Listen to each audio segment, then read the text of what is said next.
নমস্কার বন্ধুরা, কেমন আছো সবাই? আশা করছি সবাই খুব ভালো আছো।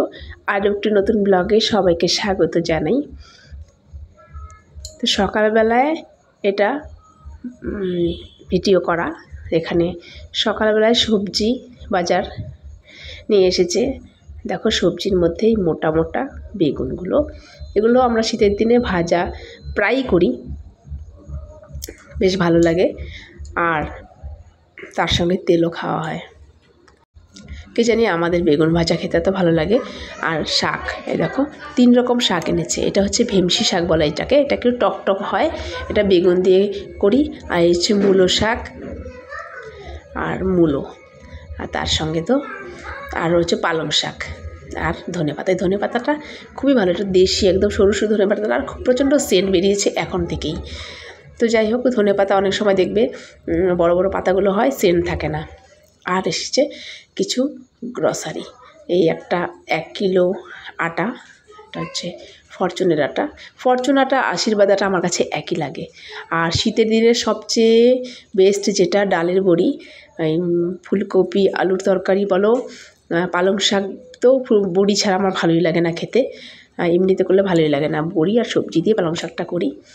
আর এবার দেখছি সার্ফের আবার এরকম পাউচ এনেছে, বড় প্যাকেটটা আনেনি। যাই হোক, ওই দেখো এগুলো বের করার সঙ্গে সঙ্গে আমার ছেলে দৌড়ে এসে সাবানগুলো নিয়ে গেল, আর বাসন মাজার সাবান। আরও এনেছে একটা সাদা তেলের প্যাকেট, কারণ হচ্ছে এই যে বেগুন ভাজা খাই বা কোনো ভাজাভাজি, সেটা আমরা সাদা তেলে করে থাকি। যাই হোক, সকালবেলায় জামা কাপড়গুলো কেচে দিয়েছিলাম, সেগুলো এখন রান্নার আয়োজন করে নিয়ে মেলতে চলে গেলাম।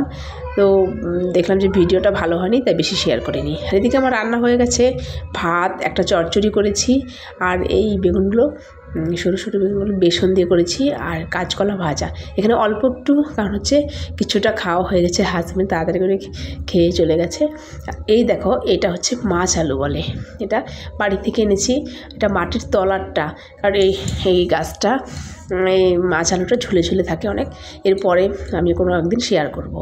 তো এটা মাছ আলু, তো মাছ দিয়ে করার জন্য রেখে দিয়েছি, তো মাছ দিয়েই করেছি, রুই মাছ দিয়ে এটা এভাবে ঝোল করেছি, তো ভালোই লাগে খেতে।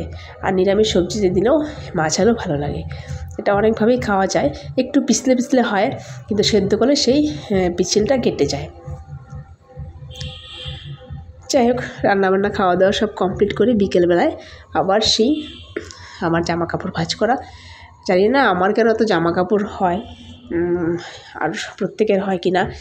প্রচুর জামা কাপড় প্রতিদিন কাচতে হয়, তার সঙ্গে আবার ভাঁজ করতে হয়, আবার জায়গা মতো বিভিন্ন জায়গায় রাখতে হয়। যেমন আমার নাইটিগুলো আমি এখানে রাখি, হাজব্যান্ডের জামাগুলো এখানে রাখি, আর ছেলের রাখি ঝুড়িতে, মেয়ের রাখি একটা আলাদা র্যাকের মধ্যে। প্রত্যেকের জিনিসগুলো আলাদা আলাদা রাখি, তাহলে খুঁজতে সুবিধা হয়। এই করতে করতে সন্ধে হয়ে যাবে। এই ছোটো দিনের বেলায় আমার সঙ্গে যেন মানে লড়াই শুরু করে দেয়।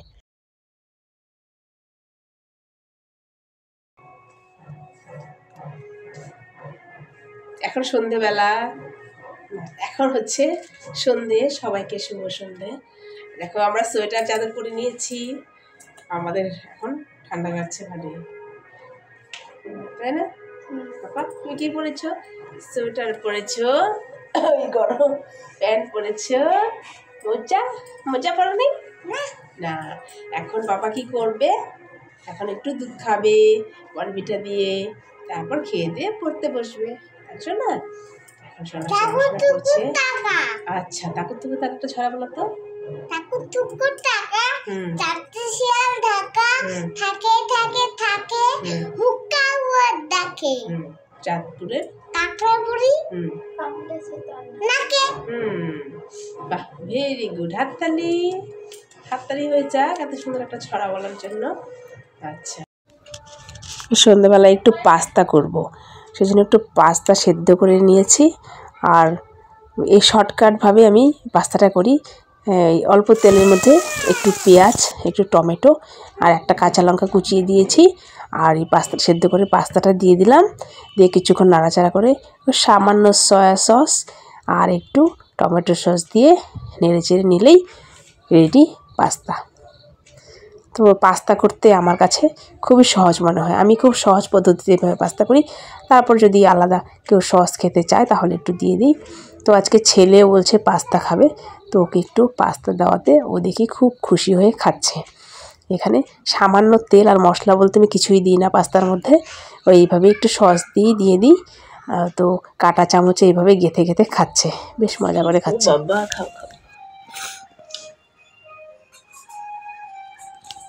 তো ওইদিকে মেয়েকেও দিয়ে দিলাম, ও পড়তে বসেছে, তার সঙ্গে একটু পাস্তা খাচ্ছে। রাতের বেলা কিছু করিনি, হাজব্যান্ডের ইনভাইট ছিল এক জায়গায়, আর আমরা মা মেয়ে শুধু রুটি করেছি, রুটি আর বেগুন ভাজা দিয়ে খেয়েছি। আর দুপুরের কিছুটা সবজি ছিল, মিক্সড সবজি করেছিলাম, তো সেটা দিয়ে আমরা রাতের বেলা খেয়েছি, আর বেশি কিছু করিনি।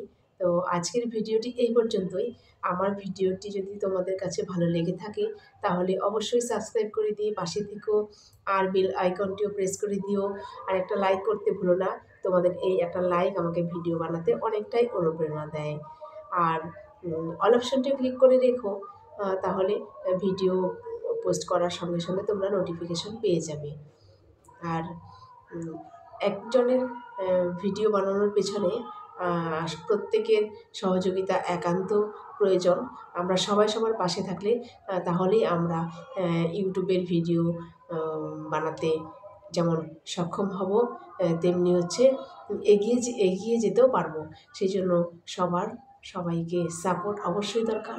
তো আর বিশেষ কিছু বলবো না, সবাইকে শুভরাত্রি জানিয়ে আজকের ভিডিওটি এখানেই শেষ করছি।